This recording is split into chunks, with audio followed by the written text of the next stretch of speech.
इस वीडियो में हम शुरू करेंगे कक्षा 6 का गणित का अध्याय 7 जिसका नाम है भिन्न। पेज नंबर 152 पर दिया हुआ है। आइए पता लगाएं। आइए पता लगाएं में 4 प्रश्न हैं। सभी प्रश्नों को हम इस वीडियो में हल करेंगे और इससे पहले वाली जो 1 से 6 चैप्टर तक है वो सभी मैं प्लेलिस्ट में डाल चुका हूँ। अगर आप देखना चाहें तो प्लेलिस्ट पर जाकर देख सकते हैं। प्रश्न दिया हुआ है, रिक्त स्थानों में भिन्न संख्याओं को भरिए। यानी इनमें रिक्त स्थान दिए हुए हैं, उनमें हमें भिन्न संख्याओं को लिखना है। जैसे सबसे पहला प्रश्न है, पहले प्रश्न में है 3 अमरूदों का भार 1 किलोग्राम है। 3 अमरूदों का भार कितना है? 1 किलोग्राम। यदि वे लगभग समान आकार के हों, कैसे हों? वो लगभग समान आकार के हों, तो प्रत्येक अमरूद का लगभग भार डैश किलोग्राम होगा। तो प्रत्येक अमरूद का भार कितना होगा? यानी कि अमरूदों की संख्या कितनी है? 3 है। उन तीनों अमरूदों का जो वजन है वो है 1 किलोग्राम और तीनों अमरूद हैं लगभग समान है। तो एक अमरूद का वजन हो जाएगा 1/3 किलोग्राम। कितना हो जाएगा? 1/3 किलोग्राम। तो यहाँ लिख देंगे हम 1/3। कितना लिखेंगे? 1/3 किलोग्राम। ये हो जाएगा हमारा पहले प्रश्न का उत्तर। अब देखें इसका दूसरा प्रश्न।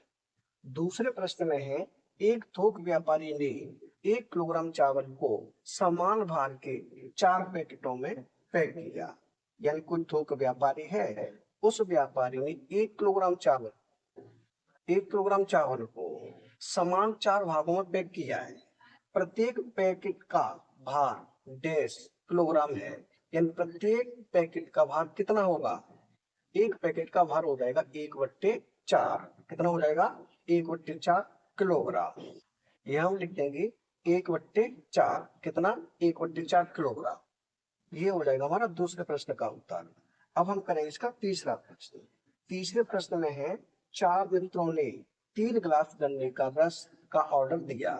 यानी कि 4 मित्र हैं, उन्होंने 3 गिलास गन्ने के रस का ऑर्डर दिया है और इसे आपस में बराबर बराबर बांटा। और क्या किया? उस रस को बराबर बराबर बांटा। प्रत्येक ने डैश गिलास गन्ने का रस पिया। यानी प्रत्येक मित्र ने कितना गन्ने का रस पिया? तो मित्रों की संख्या कितनी है? 4 है और गिलासों की संख्या कितनी है? 3 है। तो ये हो जाएगा 3/4। कितना हो जाएगा? 3/4। क्या लिखेंगे यहाँ? 3/4 लिख देंगे। यानी 3/4 गन्ने का रस हो जाएगा। यानी 3/4 गिलास गन्ने का रस। ये हो जाएगा हमारा तीसरे भाग का उत्तर, यानी कि तीसरे प्रश्न का उत्तर। अब देखें इसका चौथा प्रश्न। चौथे प्रश्न में है, एक बड़ी मछली का भार 1/2 किलोग्राम है।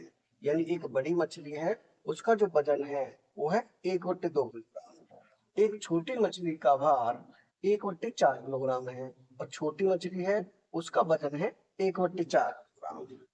दोनों का सम्मिलित वजन है डैश किलोग्राम। यानी दोनों का वजन कितने किलोग्राम होगा? तो क्या करेंगे? छोटी मछली का वजन और बड़ी मछली का वजन दोनों को जोड़ देंगे। यानी कि बड़ी मछली का वजन कितना है? 1/2। तो यहाँ लिखे 1/2 प्लस छोटी मछली का वजन कितना है? 1/4। तो यहाँ लिखेंगे 1/4। अब 2 का 4 का एलसीएम लेंगे तो होगा 4। 2 का भाग 4 में 2 बच जाएगा। 2 का ऊपर गुणा करेंगे तो 2 1 2 प्लस 4 का भाग 4 में 1 बार, 1 गुणा 1 में करें तो 1 1 1। यानी ये हो जाएगा 2 और 1 कितना होगा? 3/4। यानी दोनों का वजन कितना हो जाएगा? ये हो जाएगा 3/4 किलोग्राम। तो यहाँ क्या लिखेंगे? यहाँ लिख देंगे हम 3/4 किलोग्राम। किलोग्राम लिखा हुआ है 3/4। यानी कि ये हो जाएगा हमारा चौथे प्रश्न का उत्तर। यानी कि पहले प्रश्न का उत्तर होगा 1/3 और दूसरे प्रश्न का उत्तर होगा 1/4 और तीसरे प्रश्न का उत्तर होगा 3/4 और चौथे प्रश्न का उत्तर भी होगा 3/4। ये हो जाएगा हमारे उत्तर। यानी इसमें प्रश्न 1, प्रश्न 2, प्रश्न 3 और प्रश्न 4, चारों प्रश्न हो चुके कंप्लीट। अगर वीडियो पसंद आए तो लाइक करें, कमेंट करें, अपने दोस्तों के साथ शेयर करें। धन्यवाद।